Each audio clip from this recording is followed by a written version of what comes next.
তারপরে আমার উপরে তীব্র সাইবার অ্যাটাক হবে, দুটো দল থেকেই তীব্র সাইবার অ্যাটাক আসবে আমার উপরে। কিন্তু তারপরেও সত্য কঠিন, কঠিনেরই তো ভালোবাসিলাম, তাই না? একেবারে স্টেজ আমরা আর মামুরা গঠনমূলক সমালোচনা, এই শব্দবন্ধটি শেখ হাসিনার মুখে আমরা ক্রমাগত শুনতাম যখন জাতীয় পার্টি বিরোধী দলে ছিল। গঠনমূলক সমালোচনা করবেন আপনারা, আজকালও সংসদে প্রায় শুনি গঠনমূলক সমালোচনা। হোয়াট ইজ গঠনমূলক?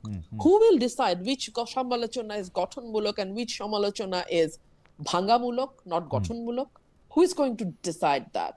অ্যান্ড আমি জানি না, আমি আসলে রাজনৈতিক কর্মী, বুদ্ধিও কম, বুঝি না গঠনমূলক কাহাকে বলে এবং কে উহা নির্ণয় করিবে। সো আমি শেখ হাসিনার সময়ও যেভাবে দেখতাম, যাকে আমরা গৃহপালিত বিরোধী দল বলতাম ওই সময়ে, সবাই মিলেই বলতাম, সেই জাতীয় পার্টির ব্যাপারে যে ধরনের একটা খেলা একটু কুসুম কুসুম বিরোধিতা, আমি এটাকে বলতাম কুসুম কুসুম বিরোধিতা। সো এখনো আমি তার থেকে খুব ব্যতিক্রম কিছু দেখি না, এবং আমি বিশ্বাস করি সংসদ যারা ফলো করেন, পার দলীয় কর্মীর বাইরে সাধারণ মানুষ, তারাও বুঝবেন যে এই সংসদটা একেবারেই আমরা আর মামুরা। এনসিপি